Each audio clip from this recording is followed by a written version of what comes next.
Je me tenais derrière la porte et je l'ai entendu rire avec ses amis, je ne l'épouse que pour la stabilité. Et sinon? Pas question. Elle est ennuyeuse. Je suis entrée et j'ai dit, j'ai quelque chose de plus excitant pour toi, puis j'ai rompu nos fiançailles devant tout le monde, quand il a ouvert la porte. Je m'appelle Élodie Fournier. J'ai 31 ans. Si vous posiez la question à une simple connaissance, elle me décrirait probablement de la même manière qu'on décrit une maison bien bâtie.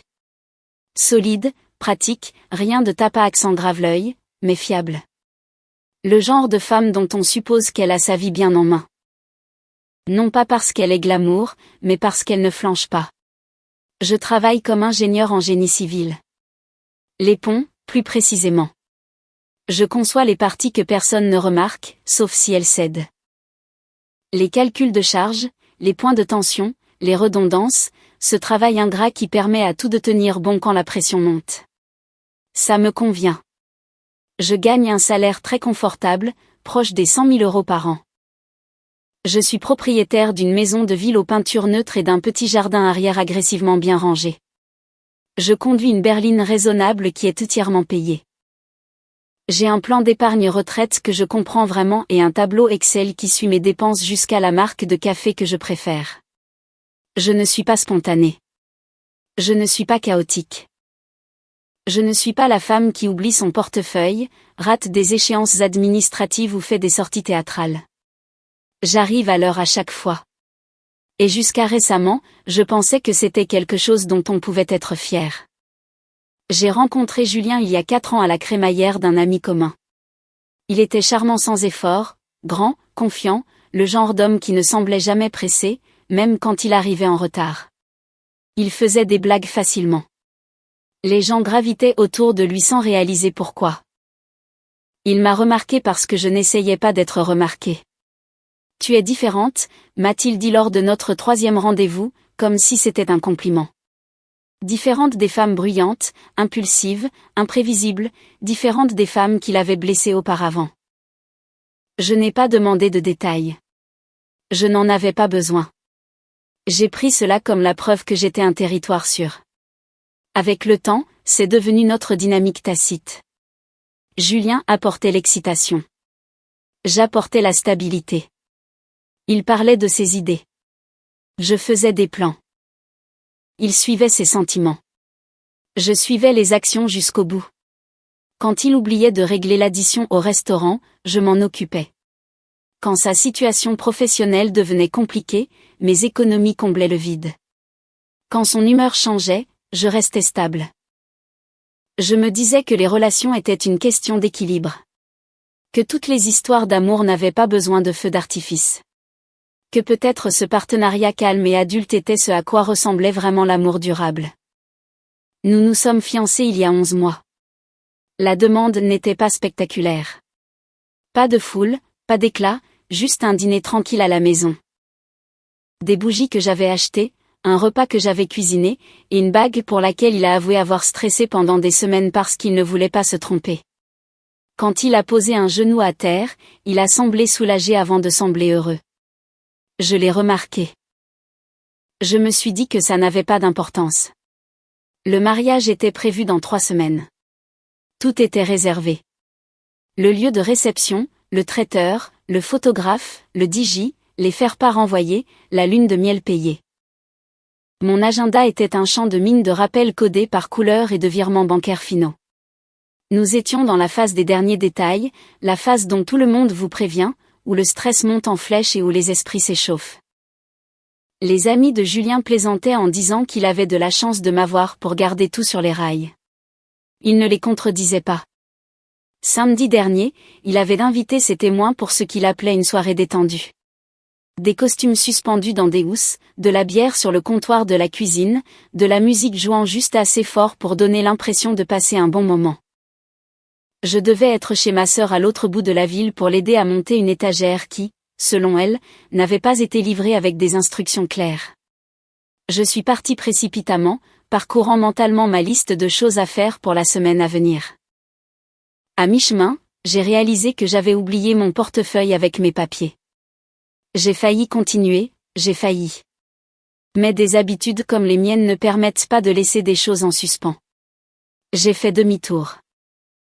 Je me suis garé dans la rue au lieu de rentrer dans le garage, pensant que je ne ferais qu'un saut. Je suis entré par la porte d'entrée doucement, sans me faufiler, mais sans m'annoncer non plus. Je ne voulais pas interrompre leur moment. C'est là que je les ai entendus. Pas des rires au début, juste une conversation, décontractée, confortable, le son d'homme qui tue le temps. J'ai reconnu la voix de Julien immédiatement. Alors, a demandé l'un de ses amis, tu es vraiment excité pour le mariage? Il y a eu une pause. Une petite, mais perceptible. Ce sera bien, a dit Julien. Ouais, ce sera bien. Quelqu'un a ri. Ce n'est pas exactement un oui. Une autre voix. Son meilleur ami, Bastien, je crois. Mec, on dirait que tu parles d'une réunion de travail. Julien a gloussé de la manière dont il le faisait toujours quand il pensait être mal compris. Écoute, a-t-il dit, et quelque chose dans son ton est devenu plus grave, plus honnête. Je n'épouse pas Élodie parce qu'elle me donne des papillons ou quoi que ce soit. Mon nom a atterri dans l'air comme une assiette qu'on laisse tomber. Je l'épouse parce qu'elle est sûre, a-t-il continué. Elle est stable. Elle ne va pas faire exploser ma vie. Elle ne me trompera pas, ne partira pas, ne fera rien d'imprévisible. Silence. Puis quelqu'un a ricané. C'est une façon de voir les choses.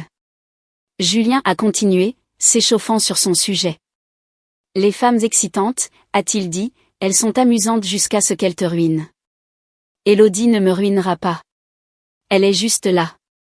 Solide, fiable, comme, il a hésité, cherchant le mot. Comme un meuble, a suggéré quelqu'un. Rire. Devrait rire. Ouais, a dit Julien, amusé. Exactement. Un meuble confortable. De haute qualité. Tu n'y penses pas beaucoup, mais ta vie serait plus difficile sans. Plus de rire. Je me tenais dans ma propre entrée, dans la maison que j'avais payée, écoutant l'homme que j'étais sur le point d'épouser me réduire à un objet, même pas décoratif, quelque chose de fonctionnel, quelque chose choisi parce que ça ne bougerait pas. Quelque chose en moi est devenu très, très calme. Pas de colère, pas de larmes, juste une clarté soudaine et terrifiante. J'ai fait un pas en avant. Le salon est apparu. Des bouteilles de bière, des visages familiers. Chaque conversation est morte instantanément. Julien s'est retourné, son visage vidé de sa couleur. Élodie, a-t-il dit, tu es rentrée tôt. Je l'ai regardé, j'ai vraiment regardé l'homme qui venait de me décrire comme un canapé. J'ai souri. Ajoutons un peu de piment, ai-je dit. Le silence après mes mots a été immédiat et absolu. Ce n'était pas dramatique. Pas de halètement, pas de cris, juste le son de la musique qui tournait encore quelque part en arrière-plan et le faible cliquetis d'une bouteille de bière posée trop soigneusement sur la table basse. Julien me fixait comme si son cerveau essayait de traiter l'information. L'un de ses amis s'est raclé la gorge. Un autre a soudainement trouvé le parquet fascinant. Quelqu'un d'autre a tendu la main vers son téléphone puis s'est ravisé. Élodie, a dit Julien lentement, comme si le volume pouvait résoudre le problème. Combien as-tu entendu? J'ai incliné la tête, réfléchissant. Assez, ai-je dit, mais si tu demandes si j'ai entendu la partie où tu m'as comparé à un meuble, oui, ça aussi. Sa bouche s'est ouverte, fermée. Il a jeté un coup d'œil à ses amis, cherchant un soutien qui n'est pas venu. Ce n'est pas, a-t-il commencé. Ce n'était pas censé être pris comme ça. Intéressant, ai-je répondu. Ma voix semblait stable, presque détachée, comme si j'examinais une défaillance structurelle après coup. Parce que tu l'as dit fort, clairement, et avec un public. Bastien a ri nerveusement. Et mec, peut-être qu'on devrait. Non, ai-je dit en coupant la parole, regardant toujours Julien. Restez. Je ne veux pas qu'il y ait de malentendus sur ce qui se passe. Julien a fait un pas vers moi. Chérie, c'était juste une discussion entre mecs. Tu sais comment les gens exagèrent quand ils sont stressés. J'ai hoché la tête. Tu es stressé à propos du mariage? Oui. Donc, sous stress, Tu dis à tes amis que tu m'épouses parce que je suis sûre, pas parce que tu me veux. Ce n'est pas ce que j'ai dit. J'ai haussé un sourcil. Julien a dégluti. D'accord, c'est techniquement ce que j'ai dit. Mais tu te concentres sur la mauvaise partie. Ah bon, ai-je demandé. Sur quelle partie devrais-je me concentrer? La partie où tu as dit que je ne te donne pas de papillon ou la partie où tu as dit qu'il n'y a rien à briser avec moi? L'un de ses amis a grimacé. Julien s'est frotté le visage. Élodie, tu prends ça beaucoup trop au premier degré. J'ai ri une fois, court et sec. Cela m'a surprise moi-même. Tu m'as comparé à un canapé. C'était une blague. Personne n'a ri comme si c'était une blague, ai-je dit. Ils ont ri comme si c'était vrai. Silence à nouveau. La mâchoire de Julien s'est serrée.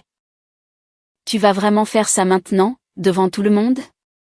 Tu l'as déjà fait, ai-je dit. Je ne fais que répondre. Il a expiré fort. Écoute, tu sais que je t'aime. Ce mariage, c'est mon avenir. Notre avenir. Je l'ai étudié. La façon dont il se tenait là, les mains légèrement levées comme s'il négociait un malentendu au lieu de faire face à une conséquence. Je ne pense pas que tu comprennes ce qu'est l'amour, ai-je dit doucement. Cela a finalement provoqué une réaction. Julien a froncé les sourcils. C'est injuste. Vraiment, ai-je demandé. Parce que quelqu'un qui m'aime ne me décrit pas comme un investissement sans risque. Il ne parle pas de moi comme de quelque chose qu'il a choisi parce que tout le reste lui faisait peur. Il a secoué la tête. Tu déformes tout. Alors remets les choses à l'endroit, ai-je dit. Explique-moi. Explique comment je l'épouse seulement parce qu'elle est censée me faire sentir choisie. Il a ouvert la bouche. Rien n'est sorti. Derrière lui, l'un des témoins a bougé, mal à l'aise. Un autre fixait sa bière comme si elle pouvait lui offrir des conseils juridiques. Julien a réessayé. Je voulais dire que tu me fais sentir en sécurité, que je te fais confiance, que je sais que tu ne me blesseras pas. Et c'est la meilleure chose que tu puisses dire sur le fait de m'épouser. Son silence a répondu. Quelque chose s'est installé dans ma poitrine alors. Lourd. Final. J'ai hoché la tête pour moi-même. Le mariage est annulé, ai-je dit. Les mots ont atterri plus fort que je ne l'espérais. Julien a cligné des yeux. Quoi? C'est fini, ai-je clarifié. Il n'y a pas de mariage. Quelqu'un a laissé échapper un « oh » calme et involontaire. Tu ne peux pas être sérieuse, a dit Julien, sa voix montant. Le mariage est dans 3 semaines. Je suis au courant. Tout est réservé, payé. Je sais. Tu réagis de manière excessive, a-t-il dit sèchement. Les gens disent des bêtises quand ils sont stressés. On ne jette pas 4 ans pour une conversation. J'ai croisé son regard. Je ne l'ai pas fait. Tu l'as fait. Il se trouve juste que je l'ai entendu. Il a ricané. Et alors? Tu vas juste partir? Tout annuler? M'humilier? J'ai souri à nouveau. Mais cette fois, il n'y avait aucune chaleur. Je ne t'humilie pas, ai-je dit. Je me retire d'un rôle que je n'ai pas accepté. Quel rôle? L'option sûre, ai-je répondu. Celle dont tu te contentes tout en souhaitant être ailleurs. Julien a fait un pas en arrière comme si je l'avais frappé. C'est de la folie, a-t-il marmonné. Tu fais exploser ta propre vie. J'ai haussé les épaules. Mieux vaut maintenant qu'après la signature à la mairie. Bastien a finalement pris la parole. Mec, peut-être qu'on devrait vous laisser un peu d'espace. Oui, ai-je dit. S'il vous plaît. Ils n'ont pas eu besoin qu'on leur dise 2 fois. Les vestes ont été attrapées, les bouteilles de bière abandonnées, les chaussures enfilées à la hâte. En quelques minutes, la maison était redevenue calme. Juste moi et Julien. Il se tenait au milieu du salon, les mains sur les hanches, me regardant comme si j'avais changé de langue. Tu ne penses pas ça, a-t-il dit. Si. Tu vas le regretter. Je regrette déjà d'être resté aussi longtemps que je l'ai fait, ai-je répondu. Son visage s'est durci. Et maintenant? Maintenant, ai-je dit, tu commences à chercher où tu vas vivre. Ses yeux se sont écarquillés. Quoi? C'est ma maison, lui ai-je rappelé. Tu devras déménager d'ici la fin de la semaine.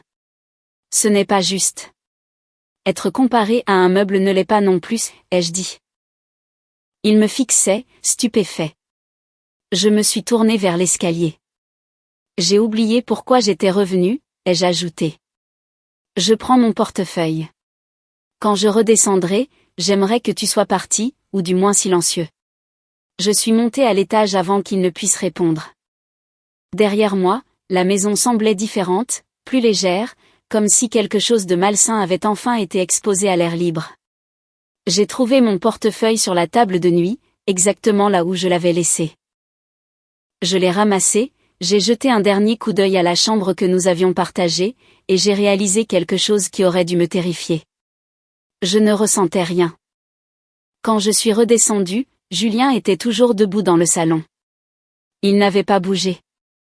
C'était presque impressionnant, comme si, s'il restait parfaitement immobile assez longtemps, la réalité pourrait s'inverser et tout remettre à sa place.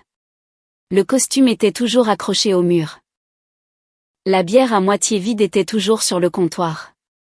La musique était passée à quelque chose d'entraînant et de terriblement inapproprié, comme si la maison elle-même n'avait pas reçu le mémo. Tu n'étais pas obligé de mettre tout le monde dehors, a-t-il dit. Je ne l'ai pas fait, ai-je répondu. Ils sont partis parce qu'ils ont compris ce qui vient de se passer. Il a secoué la tête. Tu agis comme si je t'avais trompé.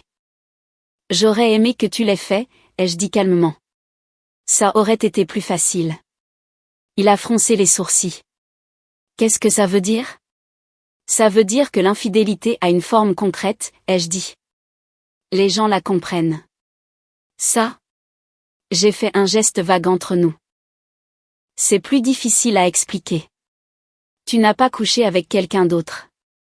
Tu as juste dit à une pièce remplie de gens que tu ne me voulais pas vraiment. Ce n'est pas ce que j'ai dit. Tu as dit que tu m'épousais parce que je suis sûre, ai-je répété. Pas parce que tu me désires. Pas parce que tu es excité à mon sujet. Parce que je ne gâcherai pas ta vie. C'est une bonne chose, a-t-il insisté. Pourquoi transformes-tu ça en quelque chose de laid? Parce que tu ne l'as pas dit comme de l'admiration, ai-je répondu. Tu l'as dit comme un soulagement. Il a expiré brusquement. Tu es dramatique. J'ai ri à nouveau. Cette fois, c'était un rire fatigué. Je conçois des ponts, Julien, ai-je dit. Je passe mes journées à calculer combien de poids quelque chose peut supporter avant de s'effondrer. Sais-tu ce qui arrive quand un seul côté supporte toute la charge? Il a froncé les sourcils. Quoi? Ça cède, ai-je dit doucement d'abord, puis tout d'un coup. Il me regardait comme si je venais de commencer à parler une autre langue. Tu vas vraiment annuler le mariage, a-t-il dit lentement. Oui. Tu vas perdre les acomptes? Oui. La lune de miel? J'essaierai d'obtenir un avoir, ai-je dit. Sinon, tant pis. Sa voix s'est aiguisée. As-tu une idée de combien d'argent ça représente? 7600 €, ai-je dit sans hésitation. Il a cligné des yeux. Tu as déjà calculé? J'aime connaître le coût des choses avant de décider qu'elles en valent la peine. Il a ricané. Et ça en vaut la peine pour toi? Oui. C'est de la folie. Non, ai-je corrigé. Rester serait de la folie. Il a passé une main dans ses cheveux, faisant les 100 pas maintenant. Donc, c'est juste fini. Pas de conversation, pas de thérapie de couple, pas d'essai pour arranger les choses. Je l'ai regardé tourner autour de la table basse, agité. On ne va pas chez le psychologue pour convaincre quelqu'un de nous vouloir, ai-je dit. On y va pour régler des malentendus. Ce n'est pas un malentendu. Tu jettes 4 ans pour une phrase. Une phrase qui a révélé 4 ans de vérité, ai-je répondu. Il a arrêté de faire les 100 pas. Je t'aime. J'ai croisé son regard. Tu aimes ce que je procure. Ce n'est pas juste. C'est exact. Sa mâchoire s'est serrée. Tu ne peux pas décider de ce que je ressens. Je n'ai pas à le faire, ai-je dit. Tu me l'as déjà dit.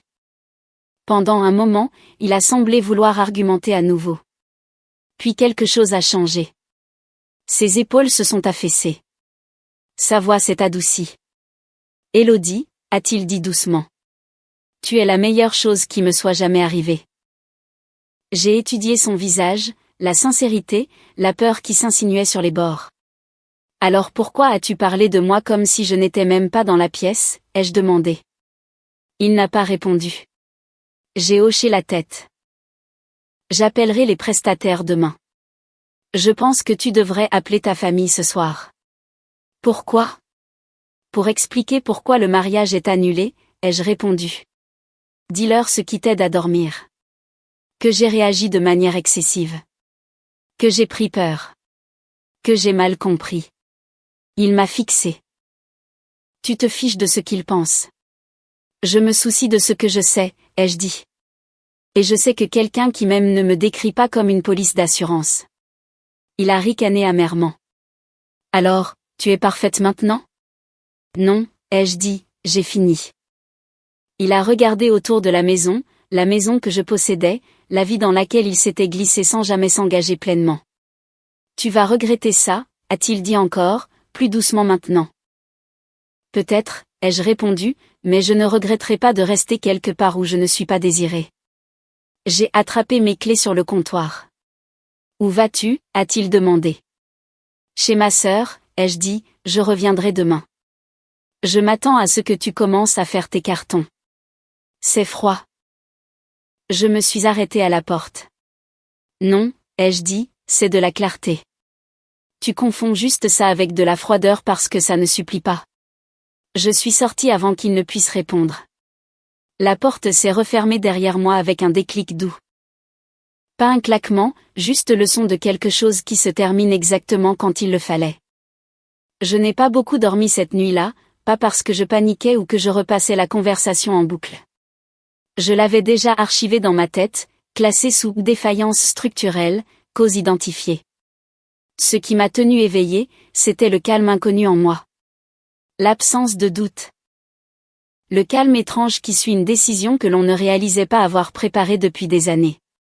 Au matin, c'était parti. Le calme, je veux dire. Ce qui l'a remplacé, c'était la logistique. J'ai fait du café à la table de cuisine de ma sœur, ouvert mon ordinateur portable et commencé à composer des numéros. D'abord, le lieu de réception.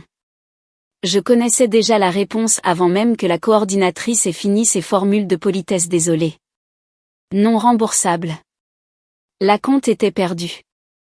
Je l'ai remercié quand même parce que la politesse avait toujours été mon réflexe, même quand ma vie explosait activement.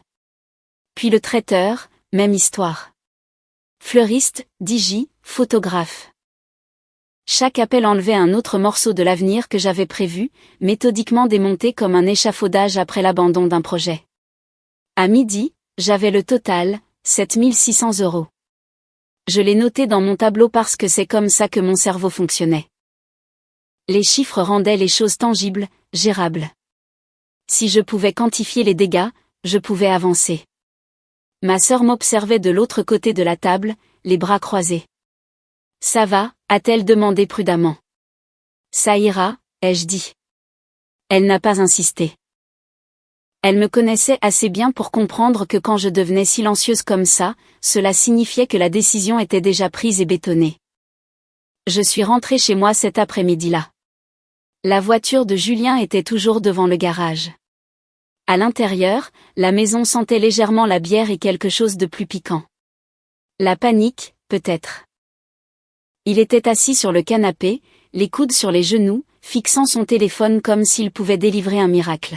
« Tu es de retour, a-t-il dit. »« Oui. » Il s'est levé. « Nous devons parler. »« Nous l'avons déjà fait. »« Non, » a-t-il insisté. « Nous devons vraiment parler. » J'ai posé mon sac et je me suis appuyé contre le comptoir. Ce n'est pas une négociation. On n'annule pas simplement un mariage sans essayer de l'arranger. Si, ai-je dit.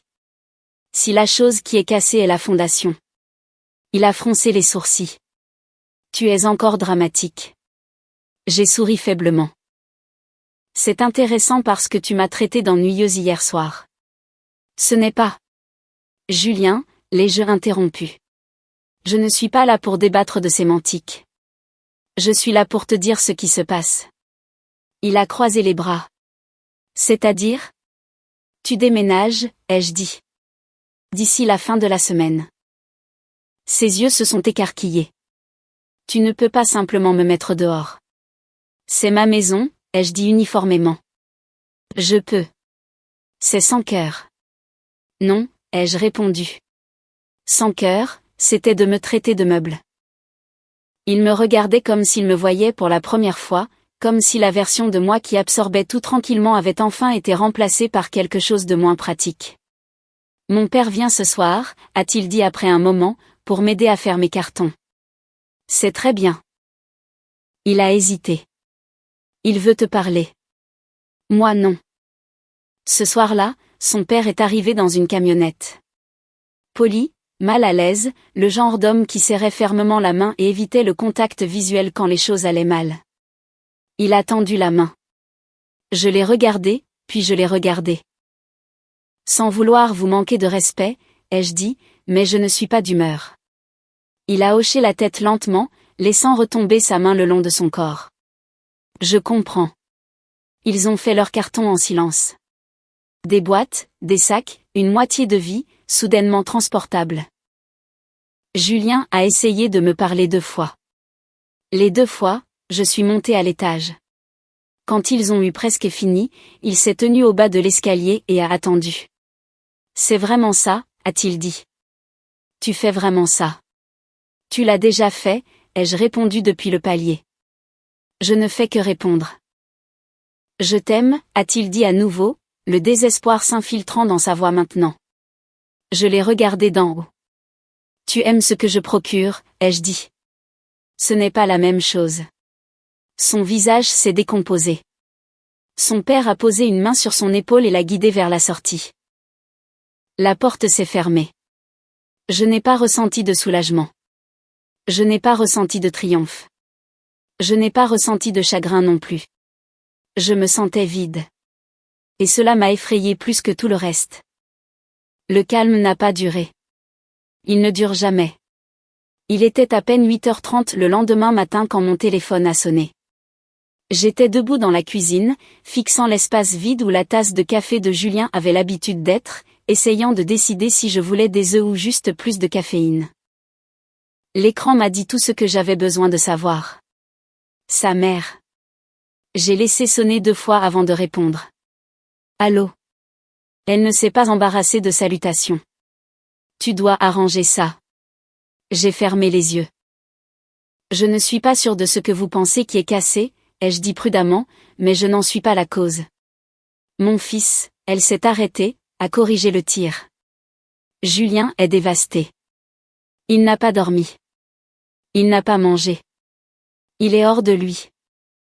J'ai imaginé Julien faisant les 100 pas dans le salon de ses parents, le téléphone collé à sa main, répétant des explications qui le faisaient paraître incompris au lieu de responsable. Je suis désolée qu'il soit bouleversé, ai-je dit. Mais cela ne change rien. Tu gâches une relation parfaitement bonne pour un seul commentaire, a-t-elle claqué. Ce n'est pas comme ça que les adultes se comportent. Je me suis appuyée contre le comptoir. Madame, votre fils a dit à ses amis qu'il ne m'épousait que parce que je suis sûre et m'a comparé à un meuble. Il y a eu une pause. C'est juste comme ça que les hommes parlent, a-t-elle dit avec dédain. Ça ne veut rien dire. J'ai souri pour moi-même. Si je disais à mes amis que j'épousais votre fils parce qu'il était ennuyeux mais fiable, ai-je dit, est-ce que ce serait acceptable? Silence plus long cette fois. C'est différent, a-t-elle finalement dit. Vraiment, ai-je demandé. Ou est-ce que cela ne semble acceptable que lorsque c'est moi qui suis diminuée? Elle n'a pas répondu. Je n'arrangerai pas ça, ai-je dit. Passez une bonne journée. J'ai raccroché avant qu'elle ne puisse se ressaisir. Le prochain appel est arrivé 1 heure plus tard. La sœur cadette de Julien. Elle avait 26 ans, profondément investi dans les podcasts de développement personnel et la croyance que tout conflit pouvait être résolu si tout le monde faisait juste un effort émotionnel. Je pense que ton énergie est vraiment fermée en ce moment, a-t-elle dit après un bonjour rapide. Tu t'accroches au ressentiment et cela bloque le pardon. Je m'accroche au respect de moi-même, ai-je répondu. Erreur facile à commettre. Elle a soupiré. Julien exprimait juste ses peurs. Les hommes gèrent le stress différemment.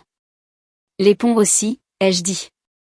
Mais quand quelque chose se fissure sous la pression, on ne blâme pas le poids. On renforce ou on reconstruit. Tu es condescendante. Non, ai-je dit calmement. J'ai fini. Elle a essayé un angle différent. Les relations demandent des compromis. Personne n'obtient tout ce qu'il veut. La barre est en fait très basse, ai-je dit, vouloir m'épouser. Elle est devenue silencieuse. Peut-être que tu n'es pas aussi évolué que tu le penses, a-t-elle dit finalement. Alors Julien est libre de trouver quelqu'un qui répond à ses exigences spirituelles, ai-je répondu. Bonne chance. Clic. Mardi après-midi, j'avais arrêté de répondre aux numéros que je ne reconnaissais pas. C'est là que les SMS ont commencé. Amis, connaissances, des gens qui ne m'avaient pas parlé depuis des mois, mais qui se sentaient soudainement qualifiés pour donner leur avis sur mes choix de vie. Tu es dur. Ils ne le pensaient pas comme ça. Tout le monde a besoin de se défouler. Le mariage, c'est la sécurité. Puis est venu le long message de Bastien, le meilleur ami de Julien, l'homme qui avait ri le plus fort.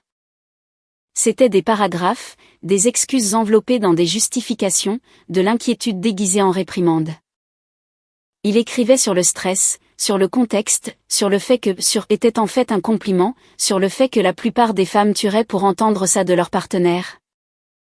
Sur le fait que je gâchais quelque chose d'incroyable parce que je ne pouvais pas supporter de ne pas être le fantasme de quelqu'un. Je l'ai lu 2 fois, puis j'ai fait une capture d'écran. Je n'ai pas répondu. Jeudi soir, mon téléphone a vibré à nouveau. Cette fois, ce n'était pas Bastien. C'était Olivier. L'un des amis de Julien, pas l'un des bruyants, le genre qui restait généralement silencieux dans les groupes.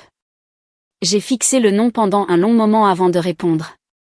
Salut, ai-je dit. Salut, a-t-il répondu. Sa voix semblait prudente. J'espère que je ne dérange pas. C'est une semaine pleine de dérangements, ai-je dit. Vas-y. Il y a eu une pause. Je les ai entendus aussi. Ma main s'est resserrée sur le téléphone. Pas samedi, a continué Olivier. Il y a quelques semaines, une autre soirée, le même genre de conversation. Mon estomac s'est noué. Julien disait des choses pires, a-t-il dit, sur le fait qu'il aurait souhaité sortir avec plus de filles avant de se poser, sur le fait que son ex était celle qui lui avait échappé, mais qu'elle n'était pas assez stable. Ma poitrine se serrait maintenant.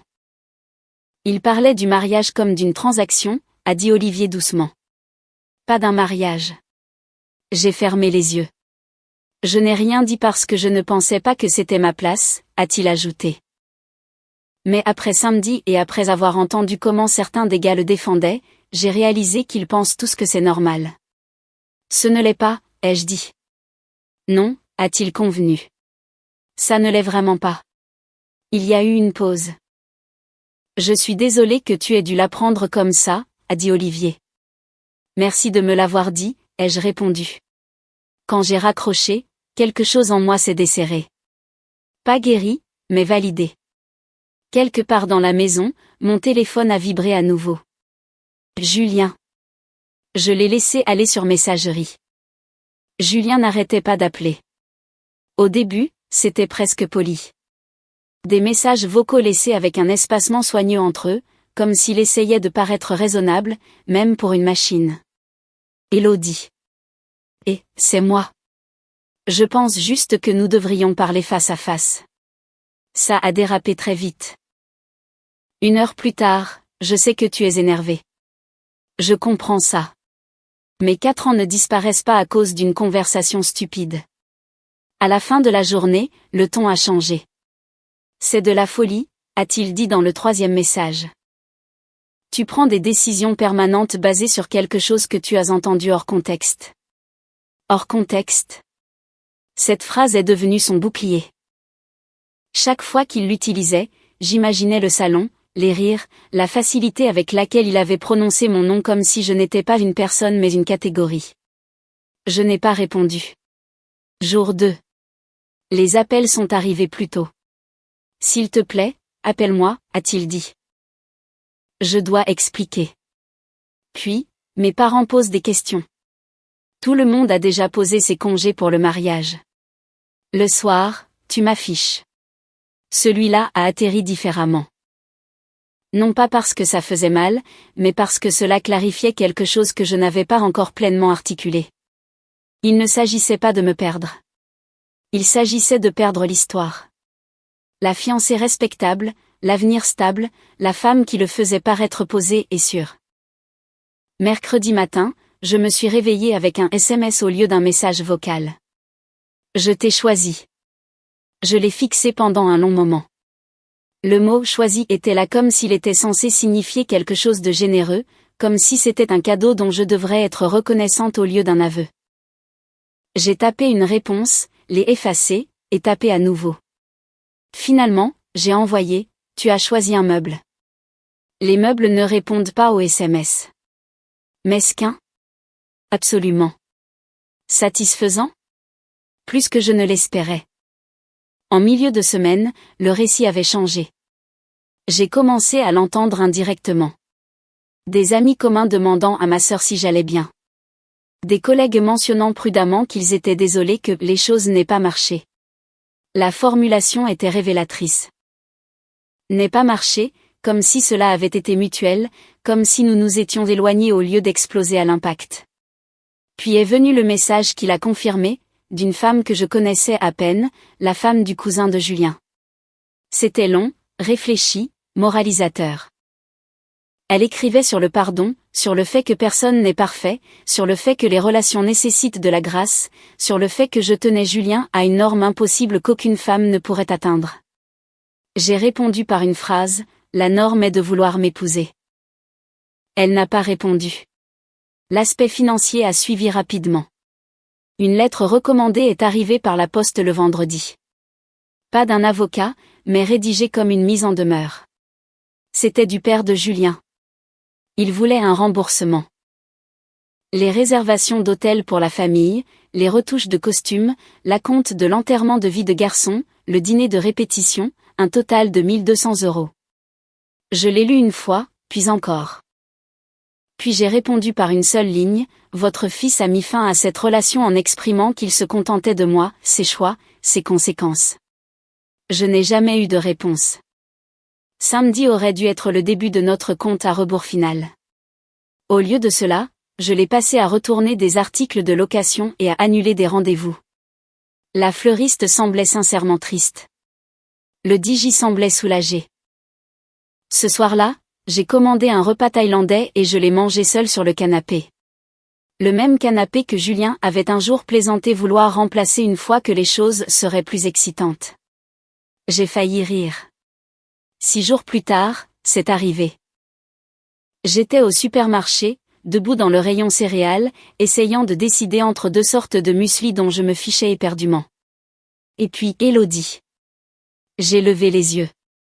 Julien se tenait là avec un panier, figé comme s'il venait de voir un fantôme. Nous nous sommes fixés pendant un instant trop long. « Salut », a-t-il dit. « Salut. » Aucun de nous n'a bougé. « Endroit bizarre pour te croiser », a-t-il ajouté, tentant un sourire. « Statistiquement inévitable », ai-je répondu. Il a dégluti. « On peut parler ? » Nous parlons. « Non », a-t-il dit. Je veux dire vraiment parler. Quelque part de privé. J'aurais dû dire non. Je le savais. Mais quelque chose dans sa voix, incertaine, dépouillée de toute performance, m'a fait hésiter. Il y a une brasserie à côté, a-t-il dit en indiquant la sortie du magasin. Juste 5 minutes. Contre mon meilleur jugement, j'ai accepté. Cette décision allait me coûter exactement un café et la dernière illusion qu'il lui restait.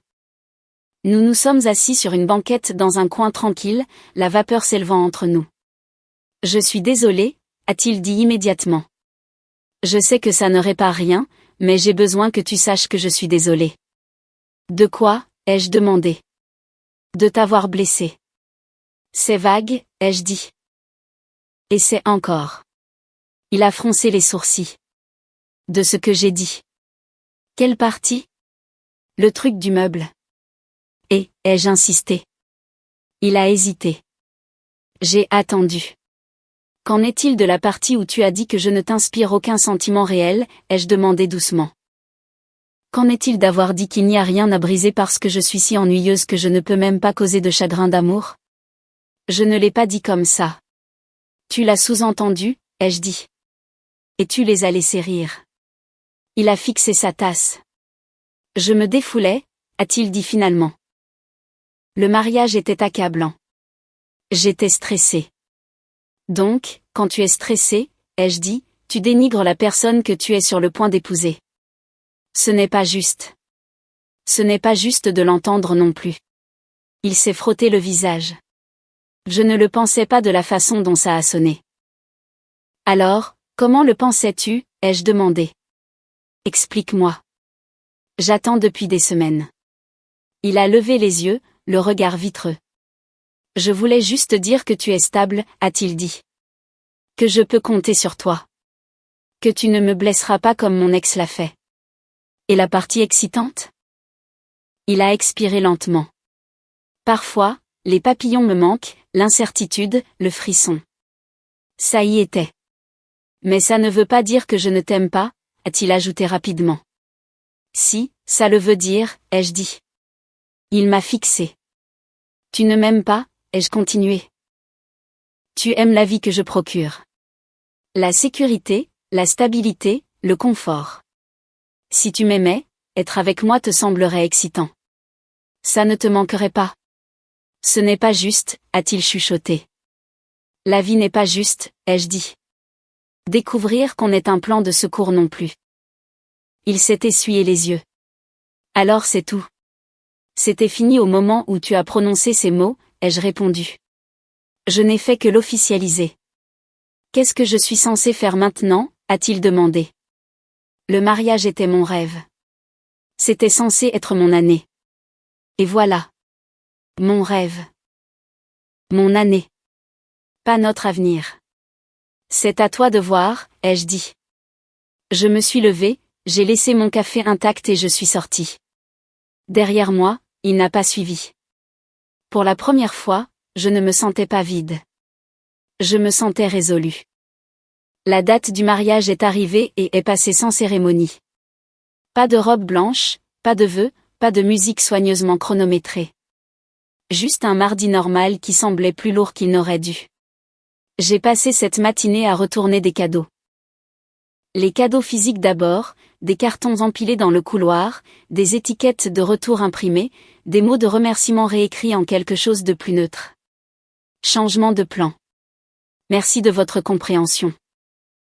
Je ne devais l'histoire complète à personne, et j'avais fini de saigner en public.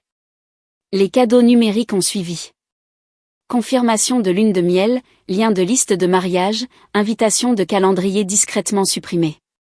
À midi, mon téléphone a vibré à nouveau. Julien. Je ne l'avais pas encore bloqué, non pas parce que je voulais avoir de ses nouvelles, mais parce qu'une partie de moi avait besoin de voir le schéma se dérouler jusqu'au bout. Besoin de savoir exactement comment cela finirait. Son message vocal ce jour-là était différent. Pas d'excuses, pas de colère, de l'indignation. Tu n'as pas le droit de faire ça, a-t-il dit. Tu n'as pas le droit de tout réécrire et de partir comme si je ne comptais pour rien. Les gens posent des questions. As-tu une idée à quel point cela me fait mal paraître? Voilà encore. Paraître, pas ressentir, pas perdre. Paraître. Je n'ai pas répondu. 1 heure plus tard, un autre message. Je t'ai défendu. Tu sais, a-t-il dit, j'ai dit aux gens que tu étais dépassé, que tu avais paniqué.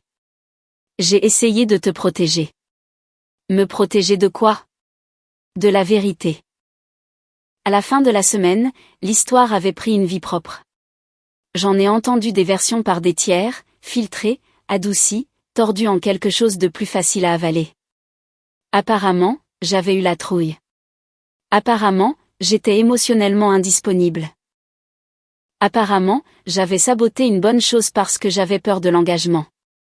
Une amie commune m'a prise à part après le travail. Je ne voulais rien dire, a-t-elle dit prudemment. Mais Julien nous a dit que tu t'étais fermé, que tu ne voulais pas parler, que tu as juste disparu. J'ai hoché la tête. J'ai disparu, ai-je dit, d'un rôle que je n'ai jamais accepté de jouer. Elle ne savait pas quoi faire de ça. La plupart des gens ne savaient pas, parce que la version de l'histoire que racontait Julien avait du sens pour eux. Elle correspondait à des formes familières. La femme qui a eu peur. L'homme qui a été pris au dépourvu. La tragédie de la mauvaise communication. La vérité était plus désordonnée. La vérité ne le mettait pas en valeur. Le dernier contact est arrivé 3 jours après ce qui aurait été notre mariage. Une lettre manuscrite est apparue dans ma boîte aux lettres. L'écriture de Julien était instantanément reconnaissable. Penchée, légèrement inégale, comme s'il se précipitait même quand il essayait d'être soigné. Je ne l'ai pas ouverte tout de suite. J'ai d'abord préparé le dîner, mangé lentement, rangé la cuisine, je me suis assise sur le canapé et j'ai fixé le vide pendant un moment. Puis je l'ai ouverte. Il écrivait qu'il savait que je le détestais, qu'il n'avait jamais voulu me blesser, qu'il avait eu peur. Il a dit que j'étais la meilleure chose qui lui soit jamais arrivée, que j'étais trop bien pour lui, qu'au fond il avait toujours eu peur que je le réalise et que je parte. Alors il s'était dit que c'était lui qui se contentait de peu. Il a dit qu'il m'aimait. Il a dit qu'il regretterait cela pour le reste de sa vie. Je l'ai lu 2 fois. Puis je l'ai plié et mise dans un tiroir parce que voilà le truc. Je le croyais. Je croyais qu'il croyait à cette version des événements. Mais croire n'annule pas les dégâts. L'intention n'efface pas l'impact. Et ce qu'il a dit, comment il l'a dit, à qui il l'a dit, les rires qui ont suivi ont révélé quelque chose de réel. Peut-être pas toute la vérité, mais une partie suffisante. Il m'aimait peut-être, mais il ne me voulait pas. Pas la personne réelle, pas la femme qui était prudente et stable et prévisible et réelle. Il voulait les sentiments que je lui donnais, la stabilité, la sécurité. Il voulait le résultat sans le désir. Et je méritais plus que ça. Le chagrin est venu plus tard. Pas pour lui. Pour l'avenir que j'avais construit dans ma tête pendant 4 ans. La maison pleine d'enfants, les routines, la certitude tranquille, cet avenir était parti maintenant. Et même si je savais sans aucun doute que j'avais pris la bonne décision, il y avait des nuits qui faisaient encore mal. Alors j'ai fait la chose que j'avais toujours repoussée. J'ai trouvé une psychologue. Lors de notre 2e séance, elle m'a demandé ce que j'avais appris. J'y ai réfléchi longtemps. Puis j'ai dit, être en sécurité n'est pas la même chose qu'être valorisé. Elle l'a noté. Je n'avais pas besoin qu'elle me l'explique. J'avais déjà compris. Après la lettre, le bruit a finalement cessé. Plus de messages vocaux, plus de leçons de tiers déguisés en sollicitude. Plus de noms inattendus s'allumant sur mon téléphone comme des munitions non explosées. C'était presque troublant de voir à quelle vitesse les gens passaient à autre chose une fois qu'ils réalisaient que je n'allais pas jouer le deuil sur commande. Le côté de Julien s'est tué en premier. J'ai bloqué sa mère après qu'elle ait essayé une dernière fois, cette fois par l'intermédiaire de ma propre mère, espérant apparemment qu'une alliance générationnelle pourrait réussir là où la culpabilité avait échoué. Ma mère a écouté poliment, puis lui a dit, dans des termes que je ne répéterai pas mot pour mot, qu'elle devrait se concentrer sur l'éducation de fils qui n'humilient pas les femmes qu'il prévoit d'épouser. Je ne l'ai jamais autant aimé.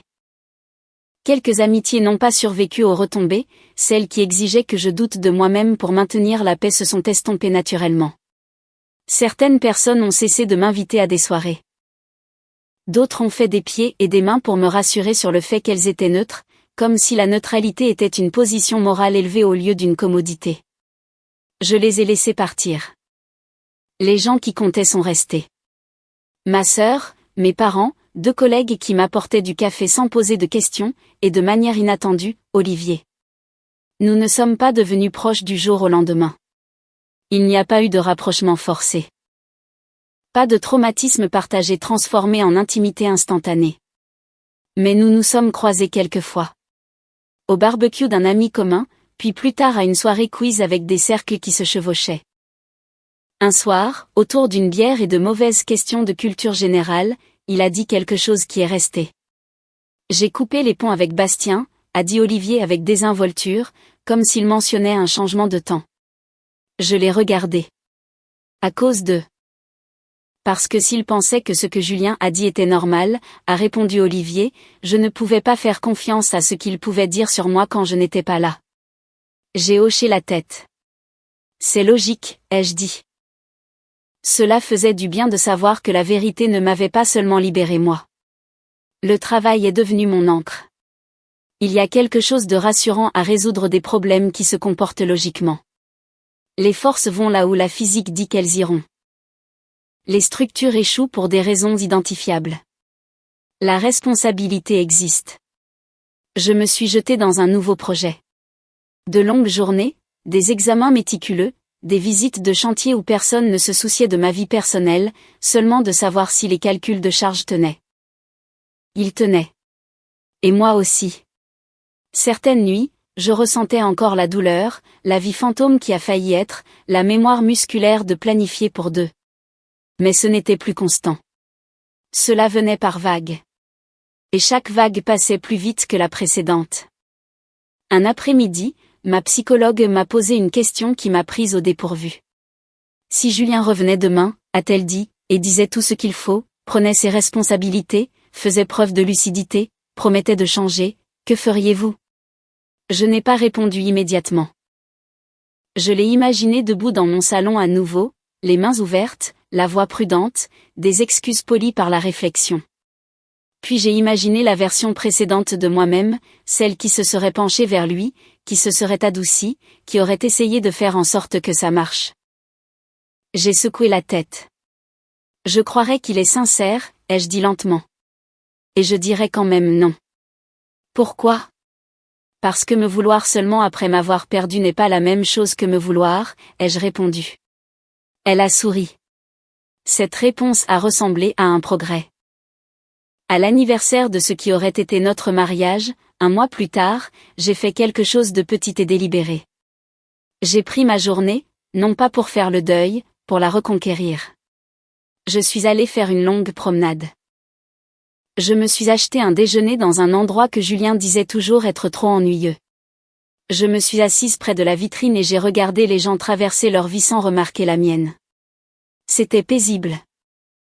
Ce soir-là, je suis rentrée chez moi, je me suis servi un verre de vin et j'ai ouvert le tiroir où j'avais mis la lettre de Julien. Je l'ai lue une dernière fois. Puis je l'ai pliée soigneusement, je l'ai glissée dans le bac de recyclage et j'ai sorti la poubelle. Ce n'était pas de la colère. Ce n'était pas de l'amertume. C'était une libération. Je n'étais plus son erreur. Je n'étais pas sa leçon. J'étais juste moi. Et pour la première fois depuis longtemps, cela semblait plus que suffisant. La dernière chose à partir n'était pas la bague. Cela avait été facile. Je l'avais retirée le matin après que tout se soit terminé, posée sur le rebord du lavabo, et fixée pendant un long moment avant de la laisser tomber dans un tiroir. Pas par colère, pas de manière cérémonielle, juste fini. Non, la dernière chose à partir était la version de moi-même qui continuait d'essayer de traduire le manque de respect en quelque chose de viable. Cela a pris plus de temps. 3 semaines après l'annulation, ma vie semblait presque normale de l'extérieur. J'allais au travail. Je payais mes factures. Je respectais les délais. Les gens ont arrêté de demander comment j'allais et ont commencé à supposer que j'allais bien, ce qui était essentiellement vrai, du moins en surface. Mais la clarté a une façon de s'approfondir après que le bruit s'est estompé. Une nuit, je me suis assise seule dans mon salon, le même où Julien s'était tenu autrefois, une bière à la main, riant de mon confort, et j'ai repassé le moment dans ma tête, pas la confrontation. Le rire, c'était la partie qui comptait, parce que les gens ne rient pas de choses qu'ils ne reconnaissent pas comme vraies. Ils rient quand quelque chose touche juste. Et ce qui a touché juste ce soir-là n'était pas seulement les mots de Julien. C'était le rôle que tout le monde autour de lui avait tranquillement accepté pour moi, la femme sûre, la femme fiable, la femme qu'on épouse quand on a fini de vouloir plus. J'ai réalisé alors que si j'étais restée, ce rôle m'aurait suivi partout, dans notre mariage, dans chaque dispute, dans chaque moment où il se demanderait si la vie était censée être plus bruyante. J'aurais été la réponse à ses peurs, pas l'objet de son désir. La vie a continué. Les projets de travail se sont terminés. De nouveaux ont commencé. J'ai passé des week-ends à faire des choses que j'avais reportées, petits voyages, longues promenades, dîner tranquille avec des gens qui n'avaient pas besoin que je m'explique. Parfois, tard le soir, le chagrin se manifestait encore. Pas pour Julien. Pour l'avenir que j'avais planifié si soigneusement. Celui vers lequel je pensais construire. Celui qui a disparu au moment où j'ai réalisé que je le construisais seul. Mais le chagrin ne signifiait pas regret. Cela signifiait honnêteté.